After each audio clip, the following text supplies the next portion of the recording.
Good afternoon, everyone. Good afternoon. Welcome. Welcome. Make yourself comfortable. Get yourself settled. It's delightful to see you all. I can't see any of you. Everybody's got their cameras off, but I'm sure there's lots of smiling faces. Ah, there we go. Hello, Bridget. Hi there, Gwen. Hi, Rebecca. Hi, everyone. Great to see you. Get yourself, as ever, get yourself settled. Make yourself comfortable. Make sure you've got everything that you need so that we're absolutely set to really focus in. I invite you to turn off any distractions that we might have running. Email, notifications, any little dings and pings that might take us away. I always say if we're going to be in the room, then let's be in the room. I am super excited to deliver today's session. We've got a ton of great stuff, so make sure you've got pen and paper to hand so that we can take plenty of great notes and really think about how we can use what we're going to be working on today. And whilst we're all getting set, I'd love you all just to take a moment to think of a question. And here's the question I want to give to you. And I'd love you just to play with it in your mind for a moment and maybe jot down a couple of things that come up for you. So the question is this: what are you working on right now?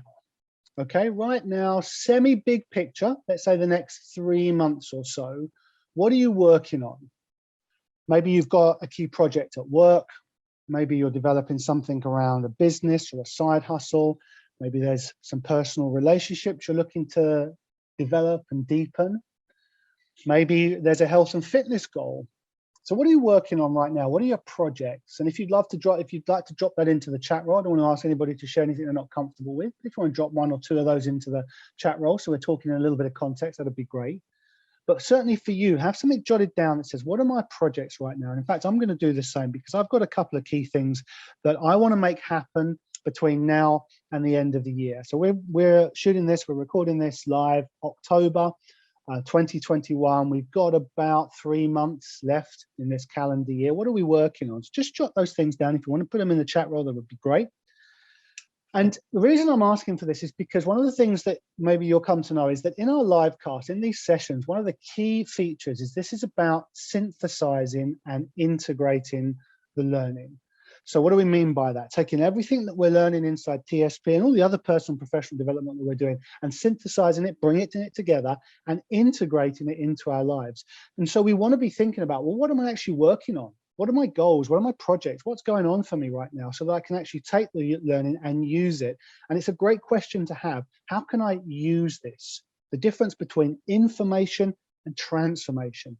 Information is just data. I'm just filling up my mind, clogging up my mind with yet more things to remember and think about, versus transformation. How can I use this? How can I take it, run with it, make it my own, and really make it serve me? So that's going to be our focus. That's going to be a little bit of to hold in the back of your mind. So a little bit of focus there. But I want to be respectful of everyone's time. I want to get going. So let's get started. And I'm just going to say welcome to Mastering Mindset. And I want to start by celebrating everybody for being here. You said yes when you could have said no. I'm sure there are other things you could be doing. And I love the fact that we're here committing to our personal and professional development and wanting to really excel. And today is all about mindset, which is going to be so useful for all of us. Now, what do we mean by mindset? Well, mindset is about the mental attitudes and the ways of thinking that we bring to a particular situation, a day, a week, a month, a year, our projects, everything that's going on. And I think we all know what we mean instinctively when we say mindset. My mindset was strong. My mindset wasn't quite there that day. And it really affects the thoughts, feelings, and behaviors. It really is a catalyst. When everything, when our mindset is just right, we are firing on all cylinders. We are creative, we are resourceful, we are tenacious. We're able to really play with any circumstance that comes along. But when mindset is a little off, when it's not quite there, almost nothing's working for us. I can't get anything started. My mood isn't great. And it's like a Ferrari with the handbrake on. And that's what's going on. You are a Ferrari. You've got this amazing capability that's under the hood. And I'm driving with the handbrake on because the mindset just isn't there. I can't access my resources. So it really is a catalyst. It amplifies and accentuates everything that's good. But when the mindset isn't there, it really does exactly the opposite. It amplifies and accentuates what's difficult for us. And if you'd like to think of Timothy Gallwey's famous performance equation, performance equals potential minus interference. And if you've not heard that before, and even if you had, just jot that down for a moment. Performance equals potential minus interference. And I loved that when I first read that, because it gave me two sides of the performance coin, dialing up my potential and minimizing the interference. Now, if we were to bake mindset into that, what would it look like? It would look like performance equals potential minus interference, in little brackets, times mindset. Because if I've got my potential dial right up and my interference is down, multiplied by mindset, it really accentuates that. But if my potential is lagging and my interference is really high and I've got a negative number, then the mindset isn't right. That's going to make it even worse. So it's not surprising to think about how mindset is a real catalyst for us. It really affects our state. And one of the things you might like to think of is an iceberg. Imagine you've got an iceberg, and at the top of the iceberg, we've got results. And just beneath that, we've got behaviors. And then beneath the waterline, we've got thoughts and feelings. So imagine this iceberg. You've got an iceberg. Maybe you'd like to draw this with 4 levels. At the bottom, we've got thoughts and we've got feelings. We hit the waterline, and then we've got behaviors and results. Now, all these things that are going on beneath the surface, we don't see those. We see behaviors and we see results. What we don't notice is just how much is going on beneath the surface and how much that is foundational to us. And it's interesting to me that when I first became a performance coach, when I was training in the sort of corporate-y world, they would say, well, thoughts come first that lead to feelings. And in the NLP world, where it's a bit more transformational stuff, it was the reverse. So feelings come first, thoughts come second. Now, in your diagram, you might be, oh, I need to scribble this out. I need to change these things around. But for me, it's both of those together. You can't have a thought without a feeling, or a feeling without a thought. Sometimes I'll be feeling down and I'll not be surprised that my thoughts are not great. Okay, so feelings lead to thoughts. But actually, I can have a thought that I've forgotten and I'm feeling fine. I remember that thought and it's a painful thing. And now my feelings have been affected. So it's both those things in combination. And that really is the foundation for us, for them wanting to have certain behaviors and certain results. And that's what we're looking for. Now, 3 reasons that I'm so excited to talk about mindset. And the first is what we've been talking about. It's central, it's important, it's super useful. But the second interest for me personally is that in my early life, I had 2 dominant interests, predominantly sport and music. 2 areas where it's all about performance moments, lots and lots of discussion about talent.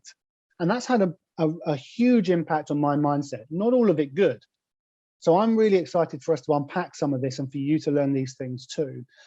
Third key reason that I'm so excited to deliver this is that it's so aligned with everything we're looking to achieve in TSP, our little community here.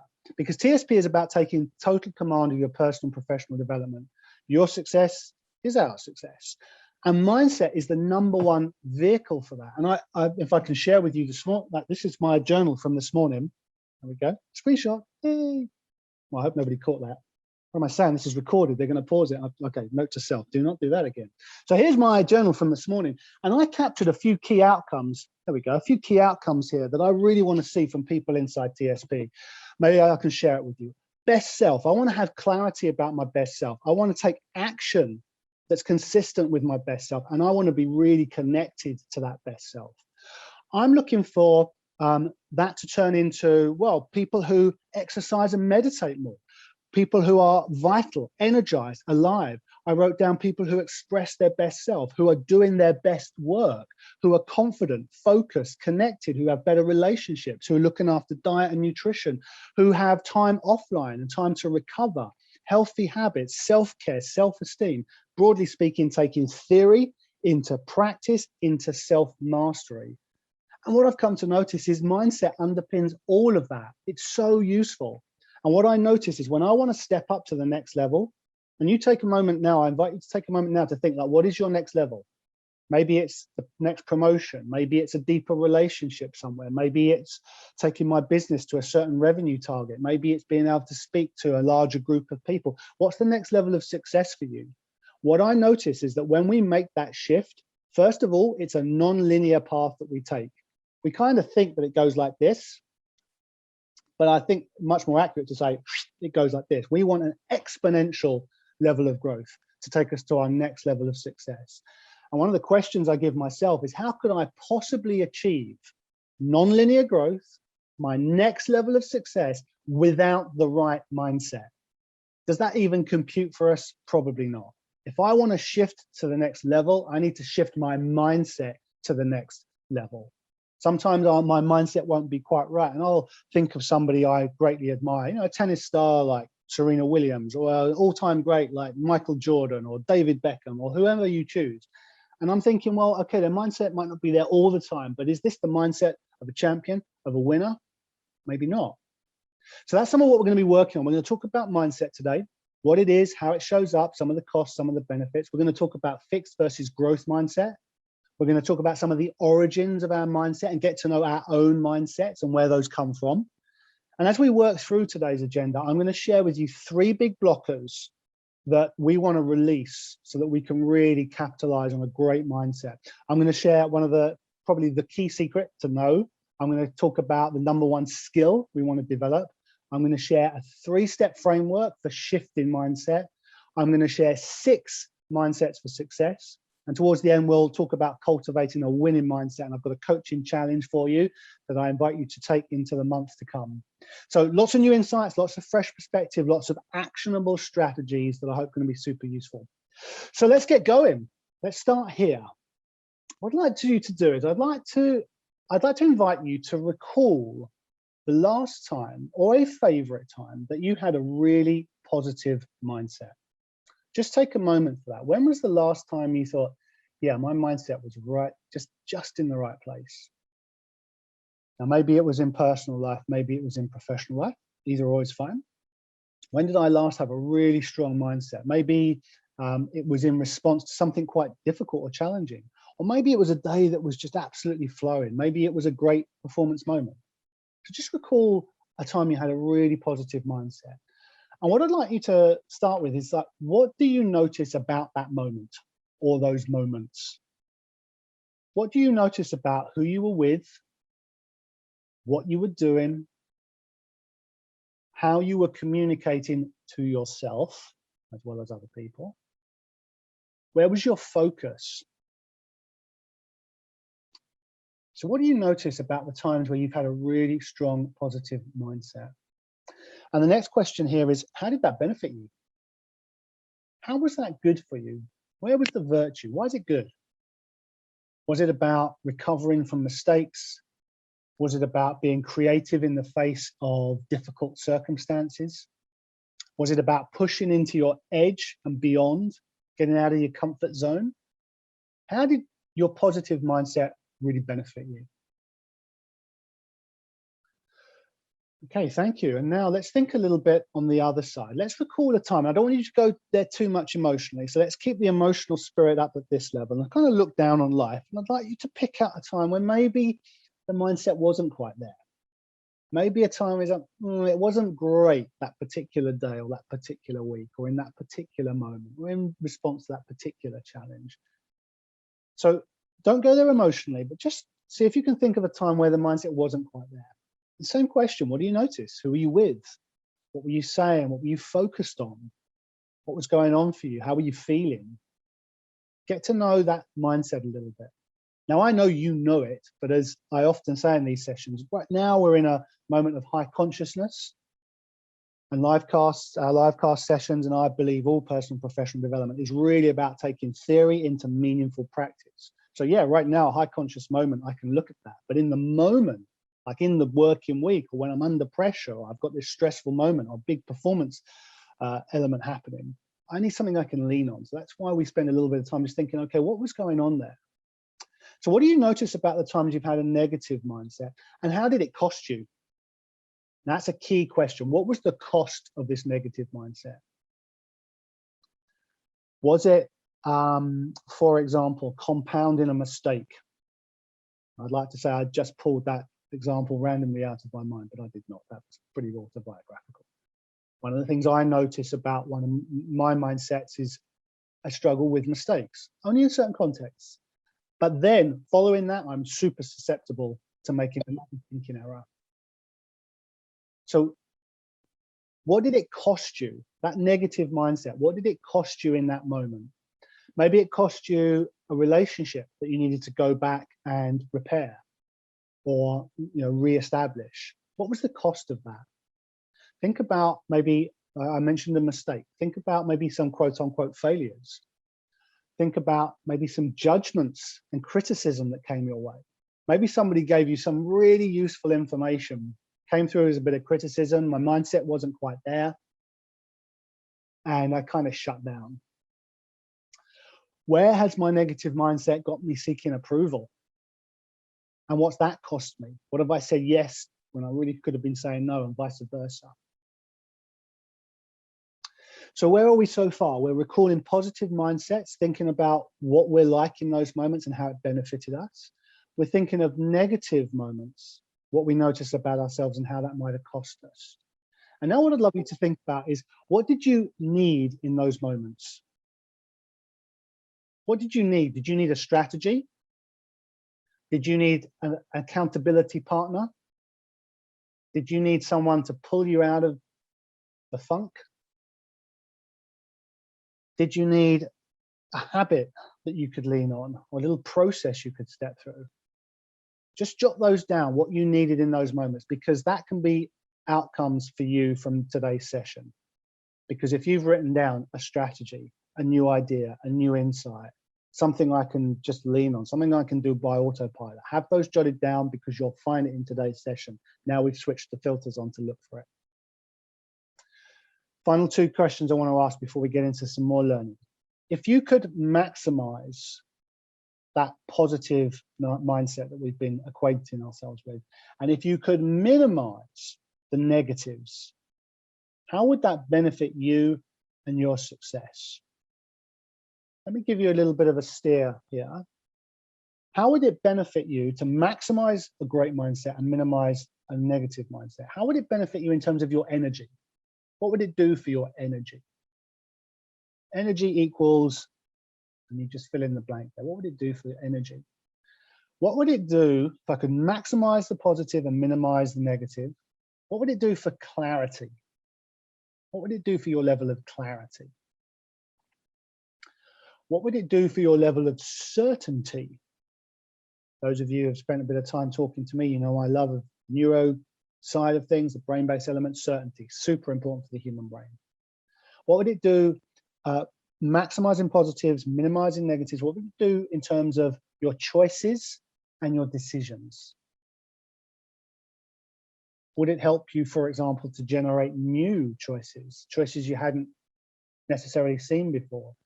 Would it help you to entertain choices you had seen before but had dismissed? No, I couldn't do that. Well, that's not for me. Well, that doesn't belong. And then the decision that follows. How bold was that decision?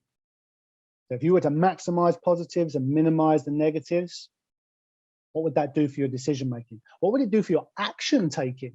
Super important. Without action, everything stays in our mind. So what would that do for your actions? A final area that comes to my mind is, what would it do for your relationships? You know, we all have external stakeholders, people we work with, people in our lives, people who help us, people who are buying from us, people who are engaging with us, people who we are serving. So how would that serve and help your relationships?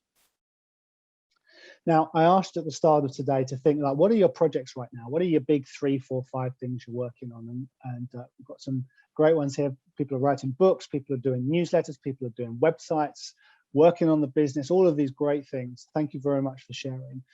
If your mindset were right, what now becomes possible? I'm thinking about my website, and maybe it's going okay, but I'm a little unsure, or maybe it's a little slow. And suddenly I'm a little more certain when my mindset is in the right space, and suddenly I'm a little more, ready to accelerate. Or if one of my projects is I'm looking to win promotion, but I've got this slight nagging doubt. Are they going to like me? Am I going to be able to do this job? Is this me? Feel like a little bit of an imposter. I get the mindset right. What becomes possible? Well, promotion and so much more. So what are you learning so far?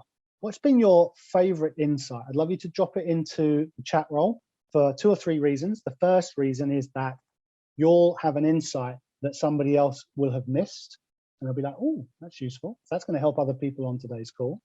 You're going to have an insight that other people have had, and they're going to say, great, it's not just me. You're going to have an insight that gives people a slightly different view, a slightly different perspective on what's going on. So what are your key insights? I'd love you to drop that into the chat box if you care to. And while you're thinking of your key insight, I'm going to share one of my key insights. So key insight for me is that mindset is more important than skill set, and more important than tool set, and more important than all the rest of it. Because I can have a great set of skills, I can have a great set of tools, but I am not going to use them. I'm not going to either be able to access them, or I'm not going to use them well, or I'm going to use the wrong ones, or I'm going to use them in the wrong context if I don't have my mindset in the right place. Key insight for me, mindset is more important than skill set and tool set. And you know, I'm sharing that with you. I hope it will be helpful. I hope it'll serve you. But I'm also talking to me right now, because I know I can be guilty of running off to like, okay, I've got to go learn these things over here. Or I've got to go get these tools because that's the missing link. It's not the missing link, Dan. Mindset is your missing link. Okay, so key mindset. So a couple of things that people have mentioned, dialing up, being in the right mindset has a huge impact on performance. Thank you, Rebecca, for sharing. Absolutely. Bridget, realizing my mindset's pretty positive a lot of the time, it's great. But the projects that I'm behind on are impacted by a slightly negative mindset. Absolutely. So I'm starting, you know, that's a useful thing for me, just to notice that actually, you know, most of the time I'm pretty good, but there's like a little area or maybe a couple of things where that, oh, that needs maybe a little time and attention. And you'll often hear me hearing like time and attention. Well, time and attention, can you apply that to mindset? Yes, you can. You can apply time and attention to everything. I was on a coaching call once with this master coach, a person I think is a huge influence on my work. And this lady got off the call and she was about to, all these people on the call, and she was like, Steve, I'm so, you know, love the work you've done. You've contributed so much over the last 30 years. And and she was talking about how wonderful it was to ask a question. And she said, now my question is, and as she went to speak, her internet died and she was gone. I know. I've come to know her now and I've chatted with her a little bit about that. But then while we stayed on the call, Steve, once we realized she'd gone, Steve was like, okay, so Avery, you're going to watch this back. Her name was Avery. You're going to watch this back. Whatever your question was, the answer is time and attention. Everything gets better with time and attention. Not got enough clients in my business. My project isn't hitting my time. You know, I'm not hitting my timelines. My project isn't quite working. I've got a difficult member of staff. I don't know how to solve my recruitment problems. Just a few ideas rattled off the top of my head, but every single one of those, just time and attention. Okay, so thank you for sharing. And Gwen, the challenge of getting into staying in the right mindset when things aren't going my way. I think everyone's like, yeah, okay, I hear you. Thank you very much for sharing, Gwen. We're definitely going to be talking about that. And one of the reasons I've asked about that, what are our key insights? And I love that we've got some of the key challenges that are coming up, because we want to be thinking about, okay, how can we use what we learned today to get beyond this? One more insight I want to share with you before we get into a little bit more, we go a little bit deeper on what mindset is. When I asked you to recall positive and negative mindset, just out of interest, did you go macro? So did you think of like quite a big project or a big thing? Or did you go quite micro, little tasks, little activities, or how I run my day? So is it macro? Was it micro? Or a bit of both? I'd love everyone just to drop that into the chat line. So Bridget, macro, to Bridget, great, thank you. Anybody else want to? So for me, what would I go to? I'm a bit of both. Actually, I'm a little bit of both. Okay, we've got another macro. Anybody else? Bit of both. Yeah, I'm a bit of both. So we've got a few macros with a few bit of both. Now, why am I inviting you to think about this? So my other key insight around mindset, when I was studying and thinking about and getting ready for today's session, it's not just the big performance moments for me. In fact, for me, it's the complete opposite. I actually want to focus on the minutiae. Now, neither of these is right or wrong, but what I invite everybody to do is to think today about macro elements, big pivotal moments where I need the mindset to be right, but also to think about just how I run my day, how I start my day. Do I start my day with positive momentum? Do I start my day with a great mindset? How do I tackle specific tasks? Because if I were to share a couple of stories with you, one of my stories, I mentioned music and sport were in my background. I'll go with I'll go with a music story. So after school, when I finished school, I took a year out to audition at all of the music conservatoires in the UK.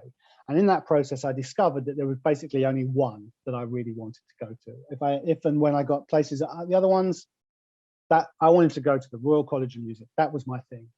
Long story short, I didn't get in, and I had no issue with that. It was not a problem for me at all. Great, Dan, sounds like you've got a really strong, positive mindset. Fantastic. I'm going to fast forward a few years now to my corporate career, and I had a real pivotal moment in my career. It wasn't a change of direction, but it was definitely a trajectory change. So I was in the same space, consultancy, but I had to make this huge leap. And after 2 or 3 interviews with these guys, and I was really loving it. I was coming back every day and talking to my wife and saying, "Oh, this company is so great. I'm really looking forward." After 3 interviews, I got rejected. I don't remember the email I wrote back. I wish I could find it, but it was something along the lines of, no, you guys have made a mistake. And let me tell you all the reasons why. Hopefully I did a little more diplomatically than that. But anyway, long story short, I got back in for the next interview. I had another 4 interviews. That's 7 interviews. They took me on. I joined that company. It was one of the best moves I made, and I loved working there. It was a real making of that particular part of my career. Great, Dan, another great mindset. Man, you've got a really strong mindset. So here I am being all braggadocious about overcoming the disappointment of Royal College of Music, working through a setback with this company I really wanted to work for. You must have a really strong mindset. Well, let me tell you that probably that isn't the case all the time. And where I struggle is with the smaller things. And I've come to learn, and this is just a personal opinion, but I'll share it with you in case, if it relates for people, that it's a bit like resilience. I believe we all have absolute abundant resilience when there's a crisis. When something really, really impactful comes up, everybody here on this call, everybody in our community, everybody in the world pretty much deals with it. I know that because you're still here. So we have resilience and we have a great mindset in those big moments. It's in the smaller things during the day, little things that come up, getting off track, getting behind, a little bit of pushback, a little bit of criticism, a little bit of feedback that we don't respond so well to, a miscommunication, a misunderstanding. And that's where resilience and indeed mindset go a little bit out of the window. That's just for me, but I wanted to share it with you because macro, micro, it applies to everything. And one of our themes today is I'd love us to apply mindset to make those big performance moments really work for us. But I'd also love us to apply mindset to make the average day your masterpiece. I know many commentators, probably myself included, you've got to have these amazing days. You've got to have these stellar, out of this world performance. But how about an average day? How about a really solid average day? Nothing too, mind-blowing. And not just once in a blue moon, but every day being able to come in, strong mindset, and be able to focus on maybe 1 or 2 things that really move me forward. That's going to add up. Great stuff. So I hope this is serving you so far. Let's move on a little bit and start talking about mindset. So what do we really mean by mindset? I mentioned earlier, we talked about mental attitudes that I bring to a moment, ways of thinking, something I call qualities of thought, and in particular, the views we adopt of ourselves. And those things are a real catalyst for thoughts, feelings, behaviors, and in particular, mood. So when I've got a really strong mindset, my mood is pretty much up. The converse is also true. When my mood is down, my mindset isn't great, or my mindset isn't great, my mood is down. Those 2 things are really interconnected. Little segue here is I invite everyone to turn pro. Whenever your mindset is not where you think you'd like it to be, just turn pro. What's the opposite of pro? Amateur. Doesn't matter what part of life this applies to, personal, professional life, but just have that thought of flicking the switch from amateur to pro. Here's what an amateur does. An amateur spends the whole day being led by their mood. Do I feel like doing this? Do I want to do it? Now, that's okay. It's nothing wrong with that, but it's a useful mindset shift to go, well, I've gone a little amateurish here. This is amateur hour because I'm kind of deciding, well, do I feel like doing it? Because when you're a professional, when you turn up for work, it doesn't matter what happened at the weekend or what happened last night or how bad you're feeling, you turn up and you do a job. That's being a pro. So mindset really affects mood, but To have my day led by mood, it's a little amateurish, and I want to turn pro. Now, when I do that, how does that show up? Well, that positive mindset shows up as creativity. That's super important. Responsiveness. I'm effortful. I'm tenacious. I love to learn. But we know what the negative feels like. I get very reactive. I find myself constantly proving myself. Setbacks are a problem. Judgments are a problem. I discount what's going on. And the cost of that, well, I mean, like I said, imagine driving with the handbrake on. You're a high performance machine. Imagine being a sports car. I've got the handbrake on. And when that happens, I'm demotivated. It's a bit of a downward spiral. There's no stretch, there's no challenge. And that's where the learning, results, lasting change happen. I want stretch and challenge in my life. But when the mindset isn't there, I'm not liking to do that. And one of the key things that happens when my mindset isn't right is I slip into victim. I had a person who wanted to come on board with me for some coaching, and she and I spoke in the week, and we were talking about victim versus whatever your word is for the opposite of victim. For me, it's owner or leader or hero, something like that. But let's say victim versus owner. And it was the first time I'd spoken to her, and then she was a bit taken aback. What, you're calling me a victim? And when I say victim, it's never a comment on who you are as a person. It's always a comment on the thinking, always. So what happens is when we shift from one state to the next, there's this period where we're making a shift from who we once were to who we're going to be. Maybe that's tantamount to shifting from current level to the next level. And in that transition, there's a period where we can slip into victim. Even the most owner-based people slip into victim. And all I'm talking about there is what's going on with the thinking. Why is being a victim a problem? Because it puts the power outside of ourselves. That guy really upsets me. Well, that sentence, I've just given that guy all of the power. Every time I complain, I'm wanting to make somebody else wrong, but I'm making myself victim because I'm putting power in the other person. So that's one of the biggest costs when it comes to mindset. But the flip side is all good because it magnifies all the good stuff when the mindset is right. When I can magnify the good stuff and minimize the bad, I create from everything, any external circumstance, and I become owner. And an owner creates. A victim reacts. It's the difference between my situations, my situations, they happen to me. These circumstances happen to me. Why me all the time? Versus this is happening for me, not to me, for me. Now that takes us nicely on to the first blocker that I want to share with you guys. And the first blocker is that it's easy for us to think that mindset is set. Mindset is fixed. You have one mindset. And there's a book I'm going to talk about a little bit later, not surprisingly, called Mindset by Carol Dweck. It's 15 years old, but it's still the work.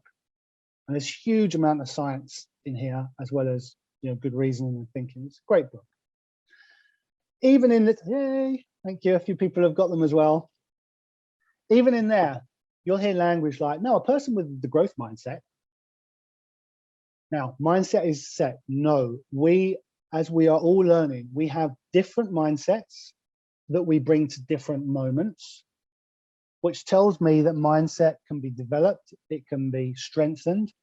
Mindset is malleable. I've got my little insight cards. Mindset is malleable. I can really work with this. Now, we may have a default. We may have a default that we go to, like any behavior or habit. Habits are just patterns of thinking as well as behavior. Happens with mindset. Mindset can be a habit. And we may have a default, something that we go to when we're under pressure, when we're under stress, when we've gone non-conscious. So, but it's not our only mindset. We don't just have one mindset. And I want to suggest here, it's what we bring to a moment. And if you are going to, I'd love you to take many things away from today. One of the things I'd like you to take is like, what mindset do I want to bring with me? I'm about to step into this meeting. I'm about to step into this task. I'm about to step into this performance moment. What mindset do I want to bring right now? Now, how is that landing with you? Do you believe mindset is malleable? Do people believe that? Yeah or no? Yeah, there's a few heads nodding, right? How big a shift is needed to go from, I thought my mindset was just my mindset, to mindset is malleable, I can do something with it. I wonder if it's a big shift or it's actually quite a small shift, but it's just something that was kind of there and hiding in plain sight. So I mentioned Carol Dweck. She's the lady, PhD, who's written the book called Mindset, 2006. This is still the seminal work on mindset and also on intelligence theory. That's the big thing. It's got two key ideas. There's a fixed mindset and there's a growth mindset. I want us to be careful because these are just labels, but they're convenient. We always lose something in the language when we start talking about mindset, thinking, beliefs, values, emotions, feelings. As soon as we translate it into language, language is a little limited, but that's okay. Fixed mindset. What do we mean with our fixed mindset? We mean we believe ability is set in stone. Now, if I have a fixed mindset and I believe that ability is set in stone, that means success is based on innate talent. Because I can't do anything with that. I can't develop it. It's just what it is. And so innate talent, that's fixed, a fixed mindset. Now, the growth mindset, in the growth mindset, I believe my abilities can be developed. And therefore, my successes are based on effort, learning, tenacity. So fixed mindset, ability is fixed, cannot change. Growth mindset, ability is malleable and can be developed. Now, let's think about how that plays into something like effort. Because if I'm in the fixed mindset, perhaps I think effort is bad. Because if I have to work at something, that means you can't be that smart. If you have to practice a lot, then you haven't got natural talent. And I'm sure all of us can think of moments where, maybe we've had a thought like that. If I'm having to work so hard at this, I obviously haven't got it. Because, I would never say we want to believe people with talent do no work at all. Isn't that true? Think about how we mythologize our sports stars and think it's all just natural talent. And we don't want to believe that there's effort behind. Or we kind of think, well, if there's effort, it means there's no talent there. But we would happily go to, let's say, a classical concert and we see a classical pianist and we say, oh my God, she is such a natural talent. Do we really believe she hasn't been practicing all the time? Of course she has. Both things are true. She's an amazing talent and she practices hundreds of hours to do this great performance for us. So something to reflect on there. What does it mean? What are we doing with our mindset? What are we making it mean about effort? What are we making it mean about intelligence? What are we making it mean about motivation? When I'm in the fixed mindset, what matters to me when I'm amongst my peers is maybe looking smart and proving my ability. I won't ask anybody to drop that in the chat, though, but you can just reflect on that. There are times where I'm just kind of doing things to look a little smart. Whereas if I'm in the growth mindset, what really matters to me is learning and improving. Think about how we respond to setbacks. I've got a certain helplessness about me when I'm in the fixed mindset. Setback is a disaster. It's a sign that I haven't got what it takes. Versus when I'm in the growth mindset, it's resilience. Setback is a sign, okay, you need to work harder or maybe try a new strategy.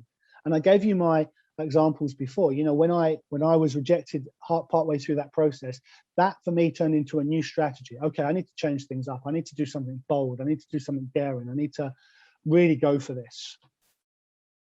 And other times, my resilience isn't quite so good on things that are subjectively or objectively we would say far smaller, far bigger, far less of a big deal. So what are we making these, what is our mindset making a meaning out of effort, motivation, setbacks, failure? Failure for the fixed mindset, that's the end of the story. Just give it up. If you first you don't succeed, it must be too hard or not worth doing. Whereas when I'm in the growth mindset, failure for me is the beginning of the story, not the end of the story, beginning of the story. It's time to try something different. Now, when you hear those things, put your hand up. Who here has a fixed mindset? We don't have that. We don't have these big labels. But do you find yourself going, I'm a bit more fixed mindset than I thought I was? If I were to ask people, have you got the fixed or growth mindset? People are going to say growth. I mean, after all, we all grew up with a love of learning. Isn't that true? I don't think I've ever met a child And I remember when I was a child that not loving learning, not loving new things, learning new stuff. Show me how, but why, but why, but why?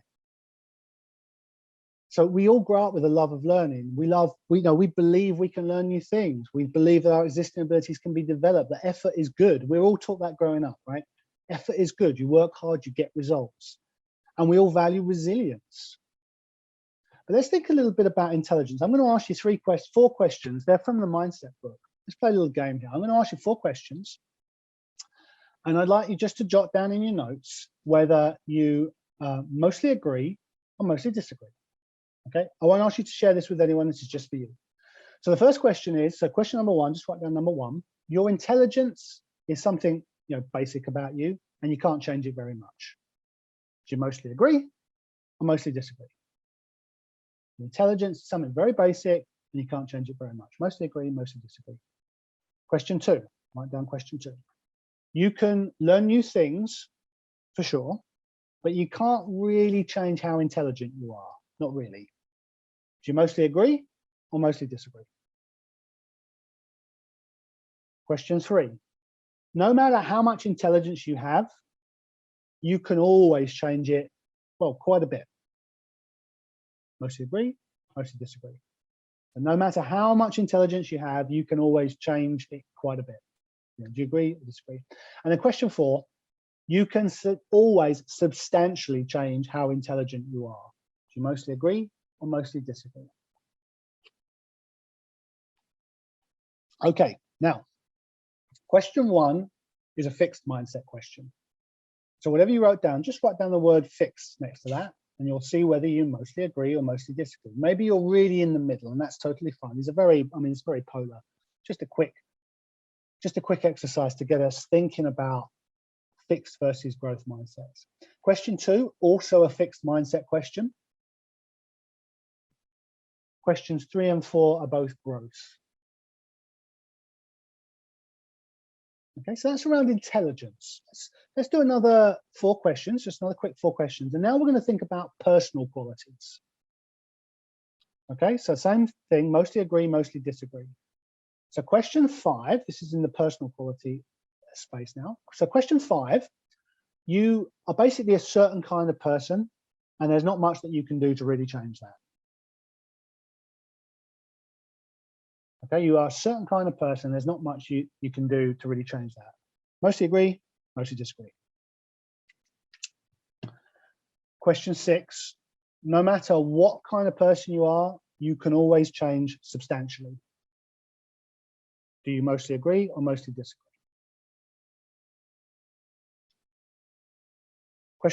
Question 7, you can do things differently, but the important parts of who you are can't really be changed. Do you mostly agree or disagree with that? And question 8, you can always change basic things about the kind of person you are. Do you mostly agree or mostly disagree? Okay, now, questions 5 and 7 are the fixed mindset questions. You can write fixed next to those. Questions 5, just write fixed next to it, your answer there, and 7, fixed. Questions 6 and 8, growth. I'm doing the same here. Now, I'm not going to ask anybody to share, that was just for you. Any surprises there? Any inconsistencies with what you thought maybe you were going to come up with, or inconsistencies in different areas, across different areas? And what is this teaching you? What are you learning about your intelligence mindset, your personality mindset, your view of those things? So maybe as we start to think about this, maybe, growth versus fixed mindset is pretty clear, because those questions, if you were to, in this moment, we were just stepping through an exercise. If you go back and look at those questions, I know that you will know straight away, that's a fixed mindset question, that's a growth question. Those questions are fairly clear. But if you find yourself thinking, well, no, I'm pretty strong on the growth side, here are some thoughts.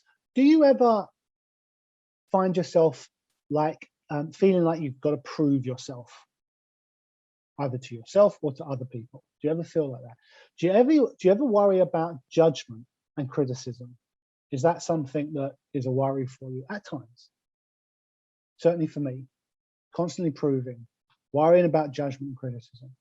In certain circumstances and in certain, let's say, personal, professional circles, do you just like dread making a mistake? Like, oh my God, I've got this thing coming up and I just must not make a mistake with this thing. Is there ever a time where your first instinct is to hide a failure? Or to quickly cover over a mistake? Do you prefer to practice in private before going public? In fact, do you prefer to practice constantly in private and never go public with it? Do you ever find yourself exaggerating things? Do you ever find yourself diminishing things? Now, I would think that most of us would say yes to a fair few of those. And a lot of those things are pointing to quite a fixed mindset. There's nothing wrong with that. I'm not on you about it, but it's useful for us to learn that. Now, why do we, as we start to hear about fixed mindset and maybe seeing some real obvious things like, okay, that's good and that's bad, fixed mindset bad. Why would we then struggle to let go of a fixed mindset? It's almost like an emotional crutch. And one of the reasons we don't want to let go of our fixed mindset is because, as I mentioned earlier, society really hails innate superpowers. And I'm not just talking about the Marvel films. Think of sports stars, think of classical musicians, think of how we don't think of, Roger Federer or Serena Williams. We think of them having this great talent, especially someone like Federer, who's just, those of you I'm sure follow tennis, it seems so effortless. But we like to sort of we like to imbue them with these superpowers, like they don't have to practice, like, it's not an issue. And actually next month's live cast is on exactly this: talent is overrated. That's going to be the title of next month's session. But notice how we imbue them with superpowers. So then we like to have the fixed mindset. We like to believe that it's, an innate talent. Here's another reason we hang on to a fixed mindset. It protects us from failure. I mentioned earlier about making myself victim, putting the reasons outside of myself. It wasn't my fault. It was just the wrong thing. In the mindset book, Carol Dweck picks out John McEnroe as one of her examples. So, amazing natural talent. He was the best in the world, at least for 4 or 5 years, plus all of his character that comes with it.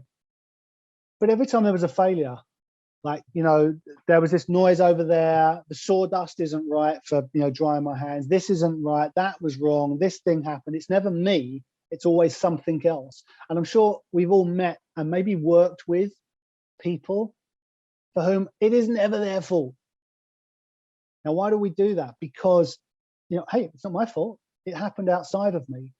But there's a really big consequence to doing that, because now I put the power outside of myself. And if I can't say I'm the problem, I can't be the solution.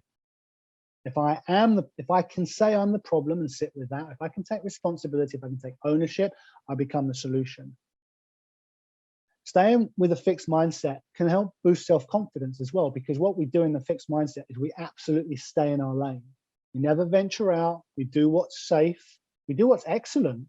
But that's still in the comfort zone. Have you ever noticed that? If I drew a circle, you in your mind, draw a circle and label it the comfort zone. Okay. Now I'd like you to imagine another circle called your zone of excellence. This is the zone where you're just excellent in stuff you didn't need to be taught, or stuff you've become very good at, stuff you're the best in the world at. Where would that sit relative to your comfort zone? Is it outside? Because my suggestion is your zone of excellence is still inside your zone of comfort. Still a comfortable place. So I'm still it's great, it's excellent, but I'm not learning, I'm not developing, I'm not stretching. And that can really boost my self-confidence. A fixed mindset works for me in that situation because I stay in my lane, I don't venture out. And here's one more key reason that we'll stay with the fixed mindset. That sense of having to prove myself to other people. I don't know what your reaction was when I said that. My reaction when I hear myself say that is not great. I'm like, yeah, I don't want that in my life. But I can also think of times where the thought of proving myself to somebody was my drive and was my motivation, and it served me. So this is why we hang on to our fixed mindsets. So question for you, self-reflection question for you here. How do your moments of being in the fixed mindset serve you? Now, what are the hidden payoffs? Keeping you safe, protecting you from failure, staying in your lane.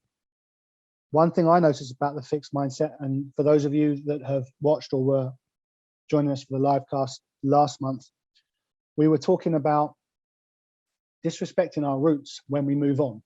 It's one of the ways that people hold them back. If I start to really accelerate here, that's almost like, I would be the only person in the family or that has ever done this, or I would be somehow disrespecting my roots because this is the kind of level we're at. And now I'm breaking free of that. I don't want to leave that group. So fixed mindset, what are the hidden payoffs? So payoff equals reward. And there is the next reason that we really struggle with letting go of our difficult, unserving mindsets, because it becomes a habit. It's a response to stimuli. Do you remember at the beginning of today's session, we talked about what do you notice about when your mindset is really strong versus when it maybe isn't? It's a response to stimuli. It's a response to the environment, a challenging situation, but also being in a certain circle of people. So it's a habit. Now, if I were to suggest to you mindset is a habit, what I want to ask you now is, if you were to accept, just for a moment, it's just a mind game we're going to play. If you were to accept that mindset is a habit, what is your trigger? The habit loop, particularly articulated by what's his name, Charles Duhigg in The Power of Habit, Atomic Habits, Tiny Habits. There's hundreds of books on habits. There's a trigger, then a behavior, and then a reward.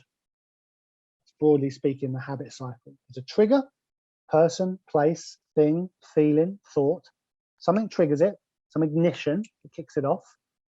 Then there's a behavior. That's what we normally think of as a habit. I bite my nails. I don't bite my nails, but say I bite my nails. That's my habit. Well, no, that's just the behavior piece. There's a trigger that kicks that off. Then there's the behavior, biting my nails, eating a donut, drinking too much coffee, whatever it might be. And there's a reward, there's a payoff. Relaxation, obfuscation, sidestepping things, all sorts of rewards that we get from that. And the fourth piece of the habit loop, I have 1, 2, and 3. I have it in my mind as like an arc, going from trigger to behavior to reward, is at the bottom something called craving. A craving is an anticipation of the reward to come, and that's what keeps the habit going. I start to crave the reward, so I do the behavior. Let's get back on track. Mindset. If mindset is a habit, what would be your trigger? And maybe you'd like to drop that in the chat room. What would my trigger be for, let's say, for a negative mindset? That may be a good place to go, because I want to catch my negative mindsets.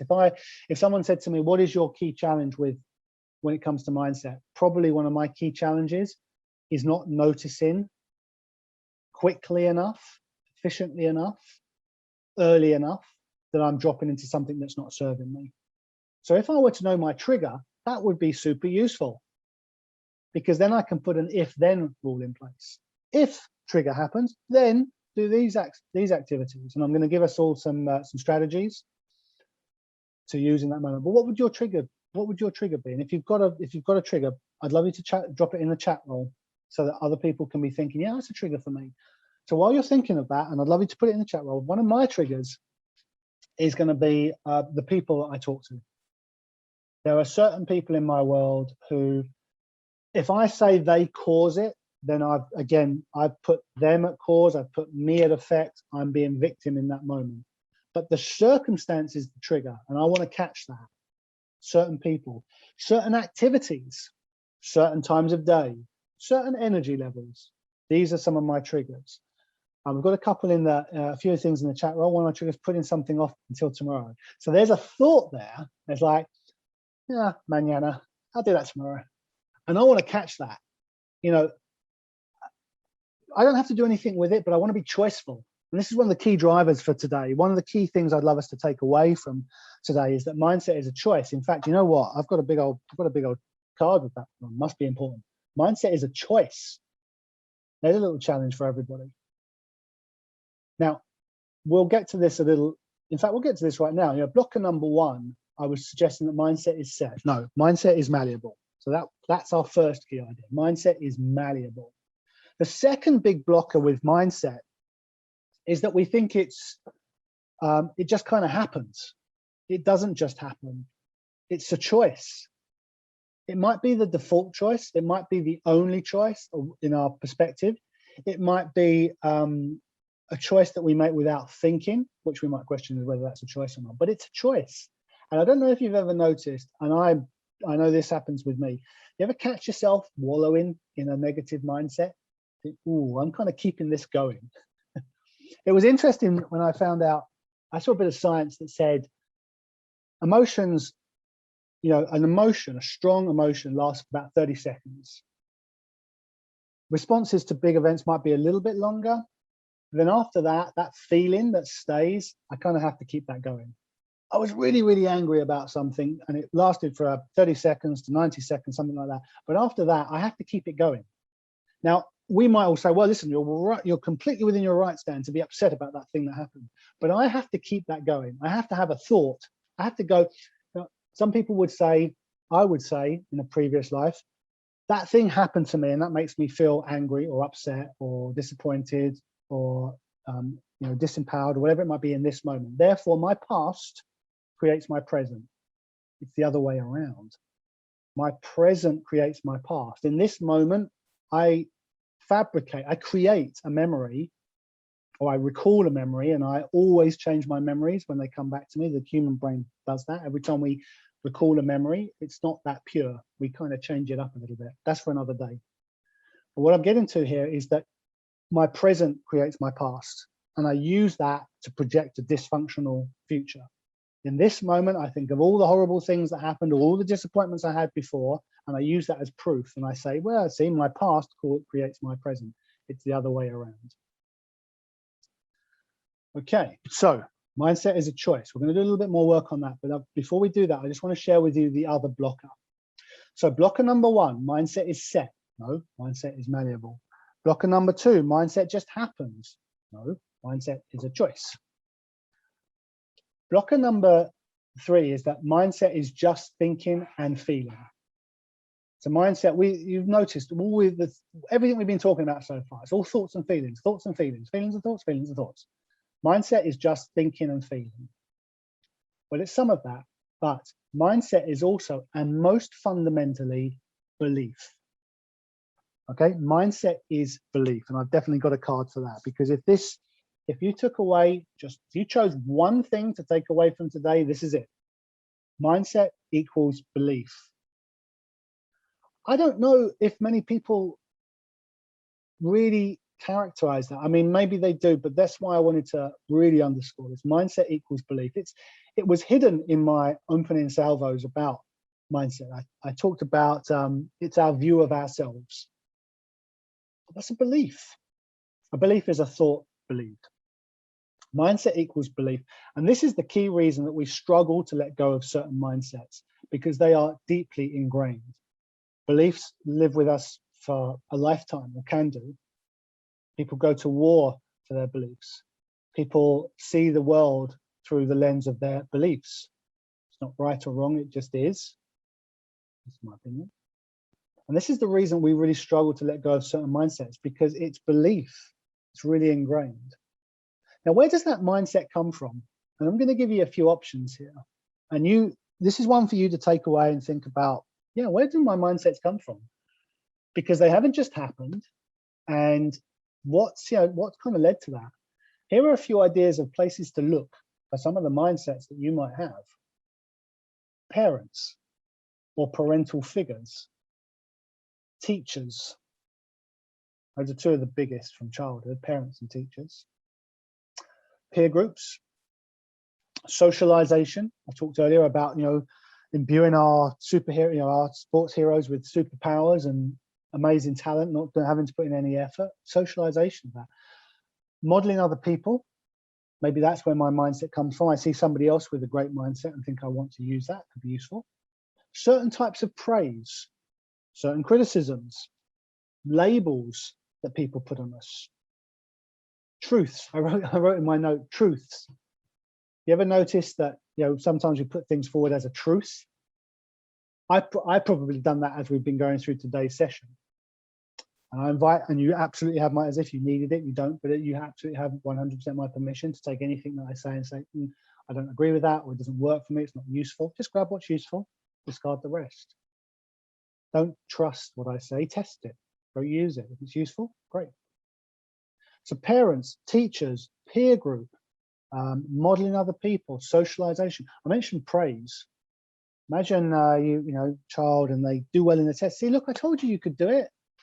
Now, that sounds like a good thing, but I wonder if that starts to create a mindset like, oh yeah, I was so silly of me not to know that I just have it.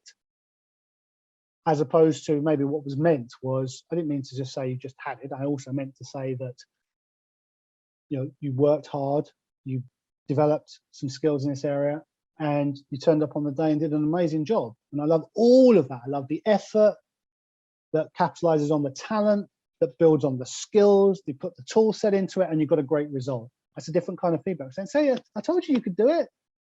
And that's said with love, that's said with meant to be with good intention. But how does that influence us? So a couple of things dropping into the chat room. Being distracted and busy by other things. Yeah. Clearing my inbox instead of focusing on the important goal. What is it about our inboxes? Okay, what is the inbox? The inbox is a list of other people's goals. Here's a load of hits. Like, I'm going to open my inbox and say, world, please tell me what to do with my time today. And I can so relate. I'm sure we all can. What am I worried about? I don't want to miss out. I don't want to get left behind. I don't want to miss something. We're kind of getting into that fixed mindset space. Well, I couldn't not look at it. I remember once I worked at this huge company. I won't say who, but I just love great company. And we were running the biggest project in the city. And I knew the guy who was running the whole thing. And we came back from the Christmas break and he had thousands of emails. We'd only been away 2 weeks, had thousands of emails. His response, what did he do? He deleted them. And I was like, what? And he taught me a really big lesson in that moment. I mean, he went through and board of directors, picked out those guys, everything else, gone. Not just CC'd on, things that were, it's like, if I read all of these, by the time I finish reading them, it's not going to be relevant anyway. This is a fast moving project. This is the world I'm in. If it's that important, they'll come find me. And other than that, you know, we've got stuff to do. We know what our goals are. And he didn't know, I don't know if he knew it, but in that moment, he taught me a very important lesson about email and becoming a slave to email and like, what's going on in my mind? What are the thoughts I'm having that have me go into my inbox? And I'm not on anybody about, I mean, hey, we all have that.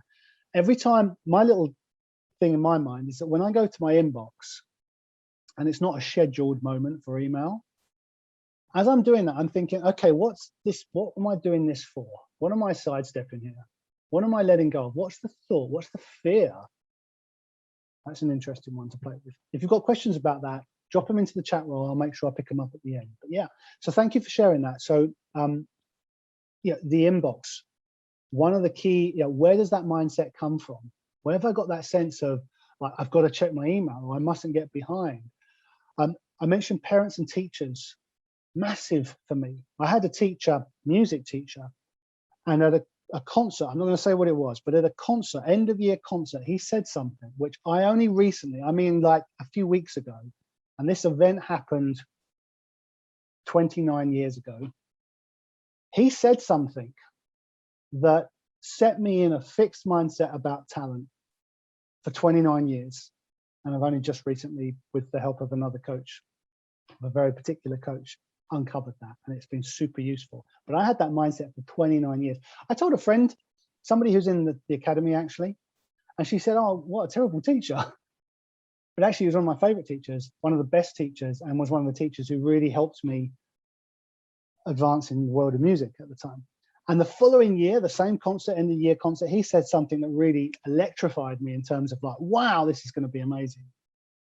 But isn't it interesting how seemingly innocuous comments, people who have got our back say something and we set an internal rule.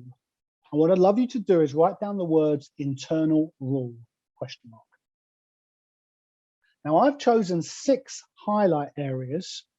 There might be others. that might include things like distraction and getting busy and checking the email inbox and stuff. But I'm going to give you 6 big areas. I'd like you to write each of these down. I'm going to think about some of the internal rules that we've set. So the first area is intelligence. Write down the word intelligence. I invite you to do that. Second, talent and effort. Talent and effort. Write those down. Third area, learning. Not knowledge so much and not wisdom, learning, the process of learning. Number 4, mistakes and failures. Slightly different, but I know you will understand what that is, and I'm going to lump those together. Mistakes and failures, that's number 4. Number 5, judgments and approvals. Judgments can be both positive and negative, of course. They can come in many different forms, not just criticism. Approvals, same thing. Positives and negatives. So judgments and approvals. And area number 6, opportunity and risk. Opportunity and risk. So 6 big areas of life: intelligence, talent and effort, learning, mistakes and failures, judgments and approvals, opportunity and risk. And a little game I'd like you to take away from today is to think, what do I believe in each of those areas? What do I believe about, let's say, learning? What do I believe about judgments and approvals? What do I believe about intelligence?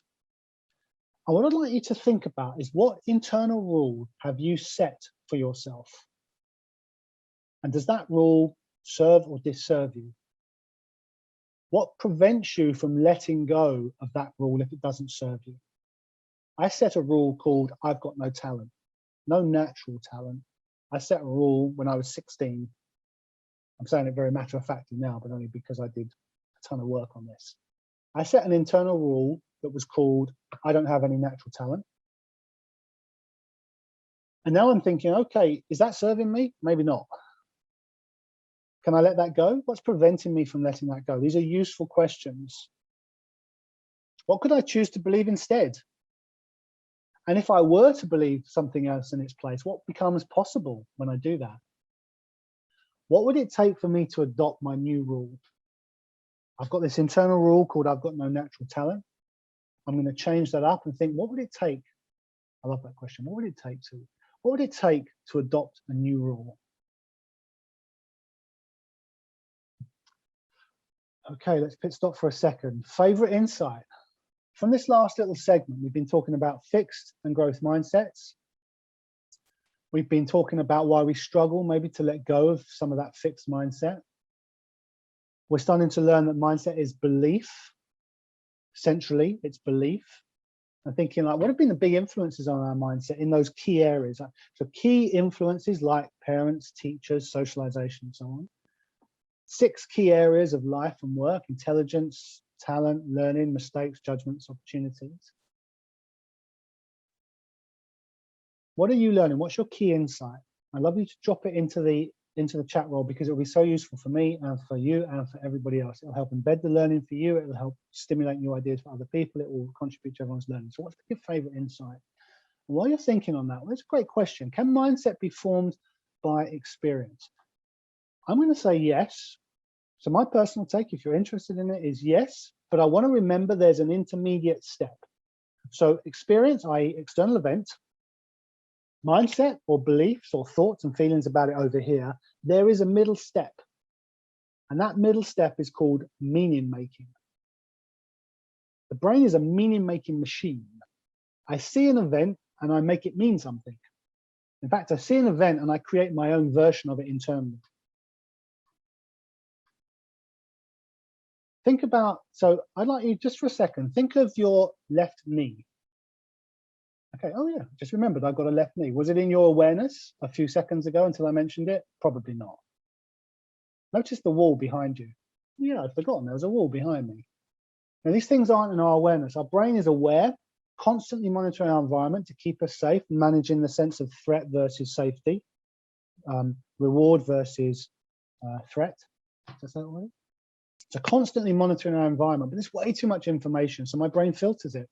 So I create a working model that I then respond to. So can mindset be formed by experience? Yes, but I want to remind myself that I see an experience, I create a version of that, and then I have an emotion, and then I make that mean something.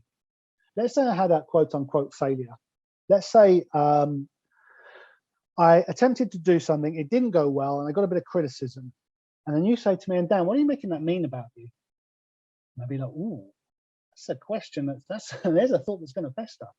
I'm making that means, it didn't go well. That means I'm a terrible person, or I don't have any skill, or I don't have any natural talent, or I shouldn't have done it. And what was I thinking? And how dare I? And da da da da da.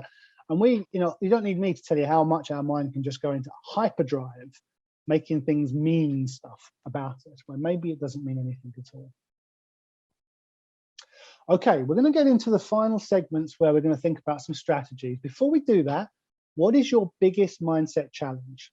Just for yourself personally, jot it down. What's your biggest mindset challenge?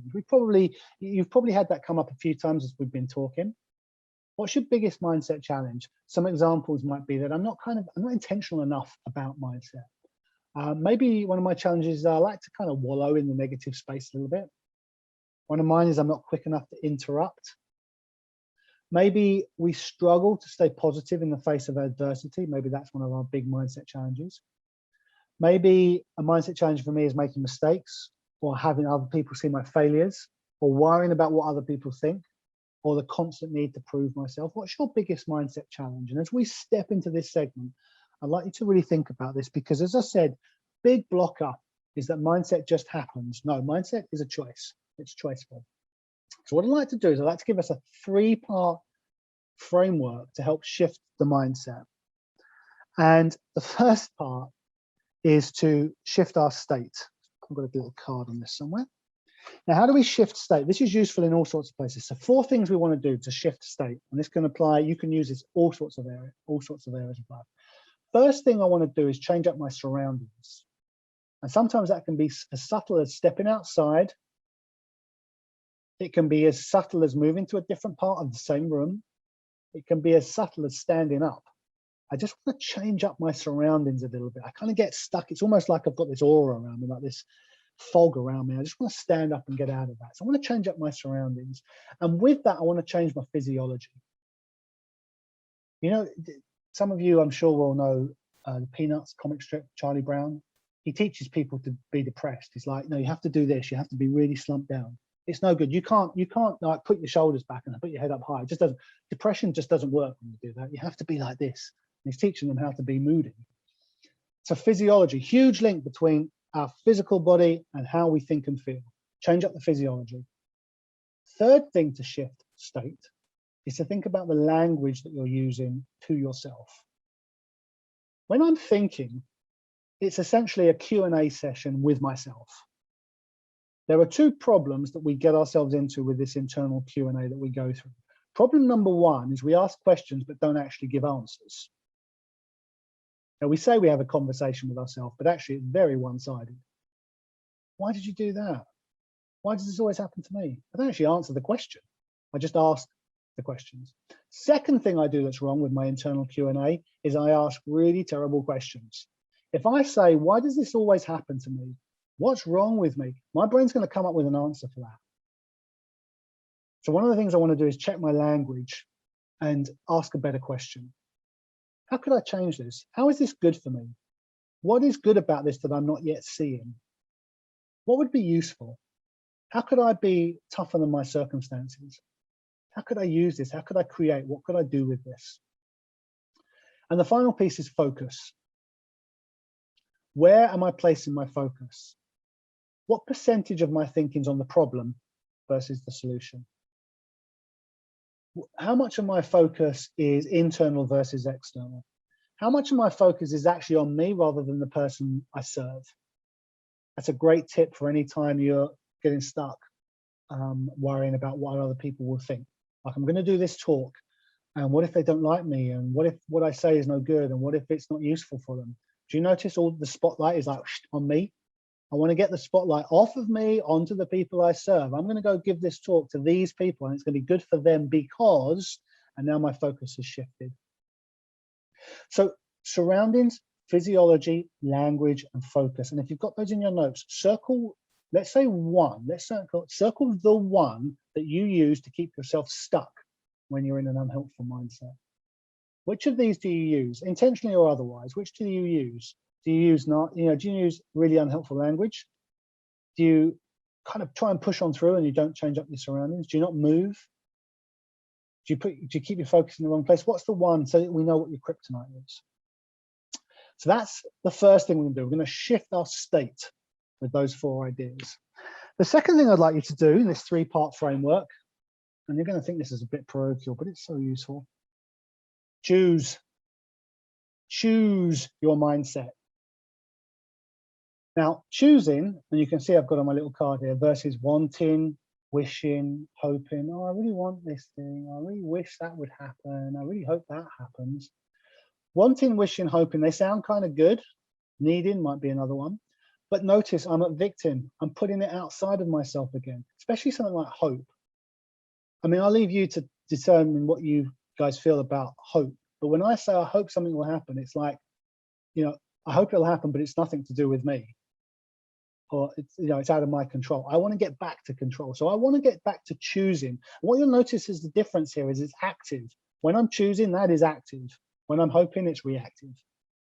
So choose. Anytime I get stuck with something, it's just like, don't choose.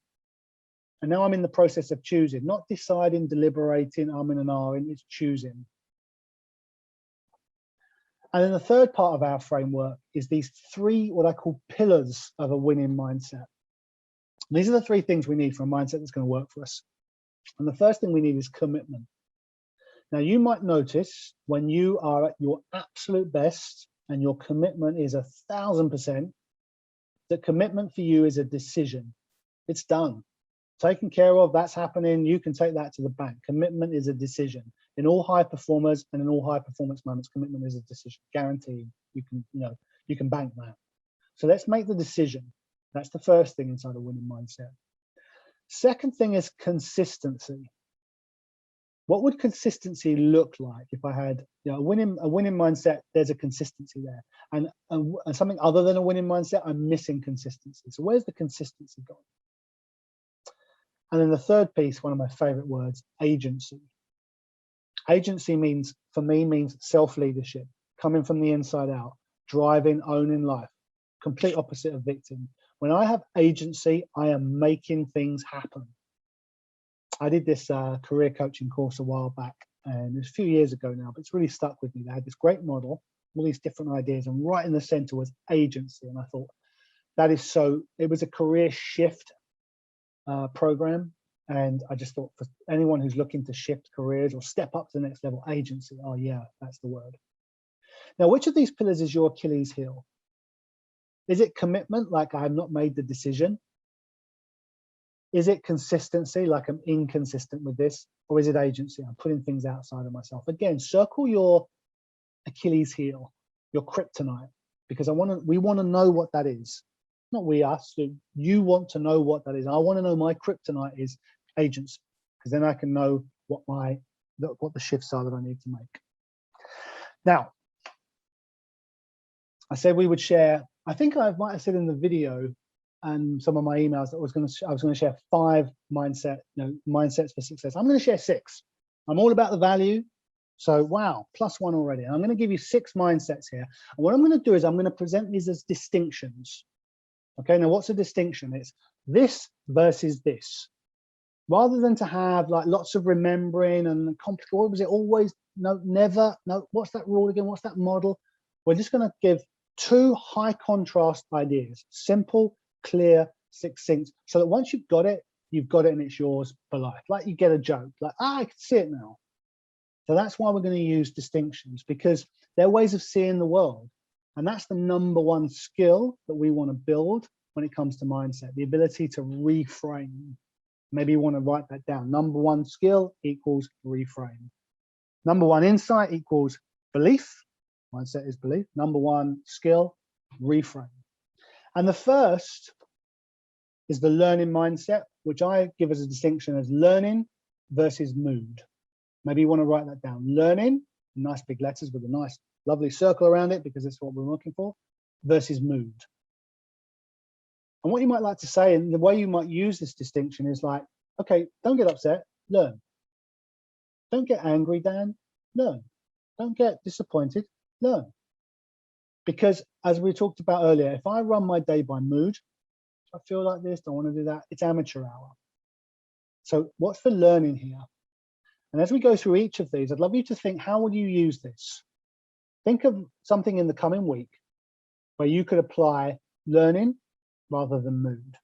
Maybe somebody else gets a bit upset and think, okay, what's the learning here? Just answer that question.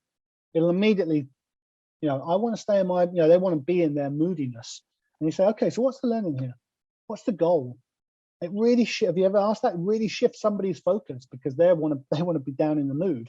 And suddenly you're asking them about goals and learning. So learning versus mood, this will give us the learning mindset. Super useful, because then I get a bit upset, my mood goes down, it's okay, I can just turn to the learning. That's mindset number one. Mindset number two is the data mindset. And here's the distinction: data versus mistakes. So anytime that I have something I would previously have called a mistake, I want to turn that into data. Data has no emotion about it, no meaning whatsoever. It's just data. It's numbers, it's stats, it's feedback. We actually have a couple of scientists on the call, I can see. Think about just becoming a scientist. What's the data here? What's the data in this situation versus emotions and versus meaning? And that great question from Bridget about, can mindset be given to us, or can we, do we develop that from experiences? Yes, there's that intermediary step. So it's useful to say, well, what's the data here, as opposed to what I'm making it mean? I get really caught up in my story, don't we all? What's the data? And what's the data telling me? Okay, so that's the data mindset. I hope that'll serve us. Mindset number three, the results mindset. And the distinction here is results versus failures. So whenever I have a quote unquote failure, let's just turn that into a result, because I get a result every time. We associate the word result, I think, with something positive. I got a result, that means something good. But actually, I always get a result. It might not be the result I was going for. It might be a result that's negative or doesn't serve me, but it's a result nonetheless. And that's super important. So results versus failures. What were the results? Oh, this went wrong and that didn't work and it was all a big failure. Okay, what was the result? Well, the result was I didn't get this. We only got this number of points. We only hit this number of targets. Okay, that's a result. Just jot that down. And it's great to have numbers. The brain loves numbers. It can work with that. It's great to put it on paper.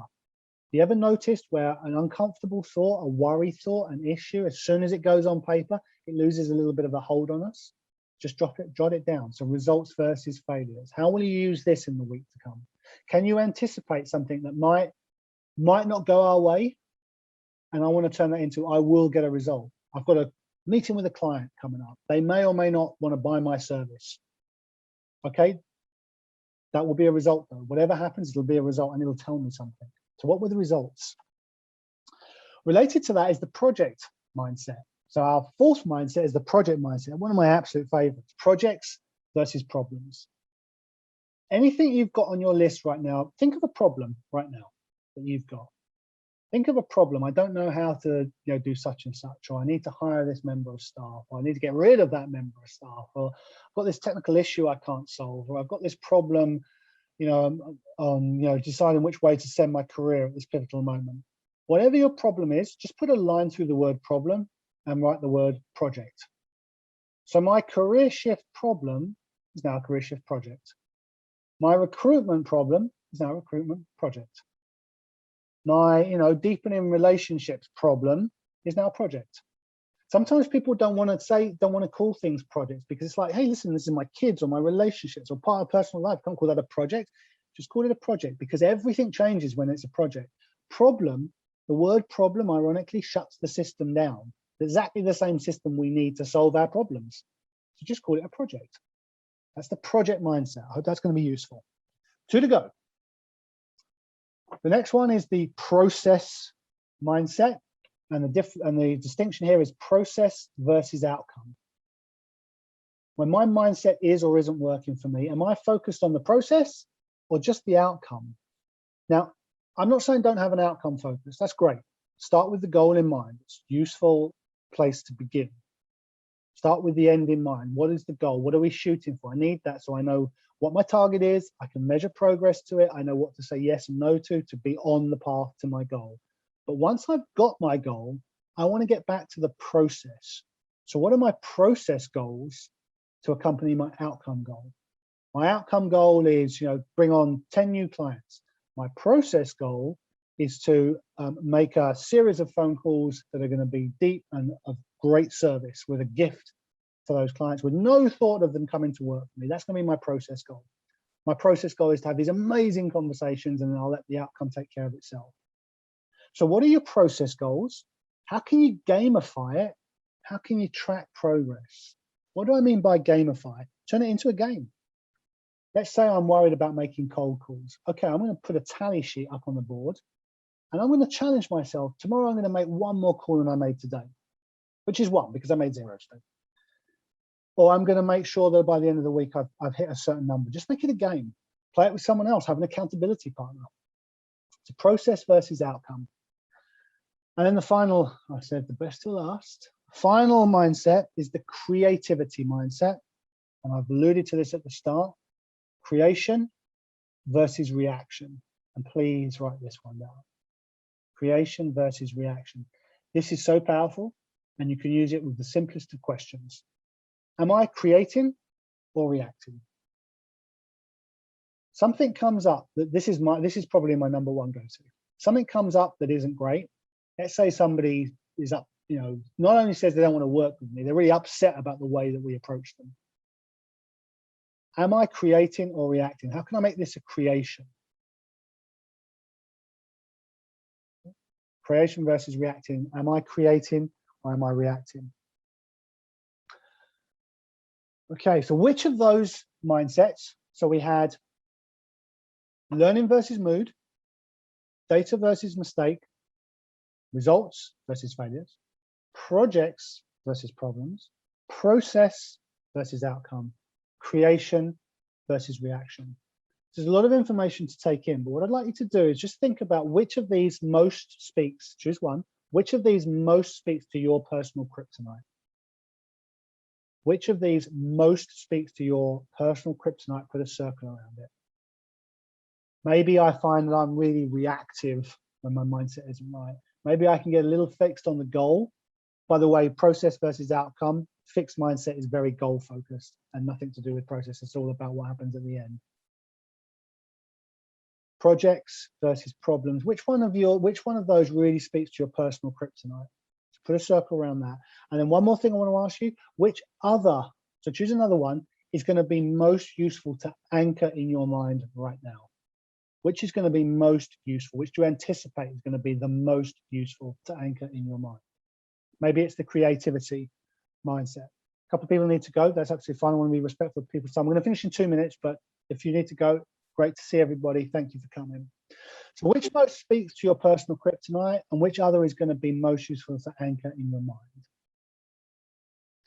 If people have questions, please do drop them into the chat room because I'll see them later. I want to just give you one final coaching challenge, something I'd love you to take into the next month that's going to take you 15 minutes a week and it's going to really help you to cultivate a winning mindset. So what I'd like you to do, and this is going to be in some notes and there's going to be a challenge inside the academy, so there'll be things you can follow up with, but let me give you the broad strokes and you've got it. I'd like you to put 15 minutes in your calendar once a week for the next 4 weeks to do a little bit of a weekly review of the mindset that you've had and carried into that week. In that weekly review, you're going to take those 15 minutes to look at 3 areas of the week that's just gone. Achievements and successes, mistakes and failures,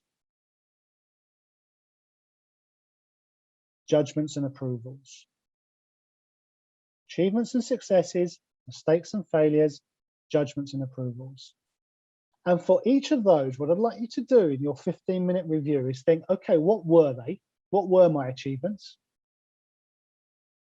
What was my response to that? And what does that maybe say about the quality of my mindset? So achievements and successes, for example. What were my achievements this week? And you would jot those down. What was my response to that? I celebrated them. I told somebody about it, or maybe I kept it quiet. And my response was just to go, what's next? And move on to the next thing and kind of discount it. Whatever it is, what was your response? And then what does that tell you about the mindset you had in that week? Do the same for mistakes and do the same for judgments and approvals. And from that, I invite you to think, what's the learning here? What do I need to do more of? What do I need to do less of? What new insights and actions am I coming up with for the week to come? And then from that, what I'd like you to do is I'd like you to give yourself 3 mindset moves, which are going to be commitments for next week to really increment your mindset. So I'm going to look back on the last week. I'm going to think about my achievements and successes, my mistakes and failures, my judgments and approvals. I'm going to notice in particular the responses to those, and I'm going to grab some learning. I'm going to use all of that to create 3 mindset moves, actions, decisions, commitments for next week to increment my mindset. So let's say last week, I do a little review of last week, and overall I'd say, yeah, it's pretty good. It's maybe a 6 out of 10 for mindset, 10 being great, 1 being not so. So about a 6 out of 10. What would a 7 look like? Well, a 7 would look like putting 15 minutes in my calendar every morning to meditate and set my mindset. It might look like practicing catching a faulty mindset and changing it up and using that 3-part strategy to change it up. It might look like taking some bold actions, making some big calls, approaching some new people, moving in new circles. What are going to be your mindset moves that are going to help you to increment and get into that positive mindset? Great stuff. Where are we? Tons of stuff today. I'm sure you've got a host of notes. What I invite people to do is find a few minutes, maybe not straight after this, maybe a little bit, later on, maybe give yourself a bit of a break, or maybe in a couple of days' time, come back to your notes with a different color pen and circle maybe 2 or 3 things that really come alive for you. As your mind starts to think and work with these ideas, that's a really great idea. Oh, that's going to be so useful. That's so key. Just pick 2 or 3, and I invite you to weave them into your day. Drop reminders in the calendar, put time aside in your busy schedules, maybe tell somebody else, maybe work with an accountability partner, maybe share a bit of learning. I learned this great new thing. I had this great new idea about mindset, and share it with someone. It will help embed the learning for you. So what have we learned today? First of all, 3 key blockers to release. Mindset is set. No, mindset is malleable. Mindset just happens. No, mindset is choice. Mindset's just thinking and feelings. No, mindset is belief. And 3 powerful summary points I want to give you. The number 1 secret with mindset is that mindset equals belief. That's so useful. The number 1 belief that I want to move is that mindset is not fixed. I can change it up. And the number 1 skill I want to build is for reframing. What's been your favorite insight today? What have you maybe changed your mind on? What's maybe been an old thought that you've rediscovered, that you've re-remembered? Like, oh yeah, I used to know that, and I've kind of let that slip. What's been maybe a new piece of learning? Something for me that just as we've been talking today, is noticing how as a young person, I had a very strong mindset in certain areas that maybe has waned a little bit. And it might be interesting for me to learn a little bit from my younger self and bring that into the present moment. That would be useful for me. And what's going to be your next commitment? There might be some beliefs that are shifting for you. What's going to be your commitment right now? And what I invite you to do is I invite you to write down on a piece of paper or put it in your calendar what your next commitment will be. Because in this moment, you've got all these great ideas. I've got all this great stuff I'm going to do. But there is a half-life to that learning. So I want to drop something in my calendar. I want to write something on a piece of paper. So tomorrow when I come back to it and I go, oh, that's absolute genius. I need to go do that. Final thought I want to share with you. Your potential is unknown and your potential is unknowable. And given that, I want to move forward into life with a growth mindset so that I can absolutely discover my full potential, so I can get to know that through experimentation, challenge, and stretch. I hope you guys have enjoyed today. I have so loved being here. I really celebrate and honor you guys for being here. If you have questions, if there's anything that wasn't covered, I'm going to leave today's meeting window open just for a few moments so that you've got time enough to drop them into the chat roll. So I will leave it open. But for now, I'm going to wish you all a fantastic day and month to come. I hope to see you in next month's live cast. Talent is overrated. That's another great one. I cannot wait to share that. But for now, thank you so much. Great stuff. See you guys. See you very soon. Thanks very much. Bye.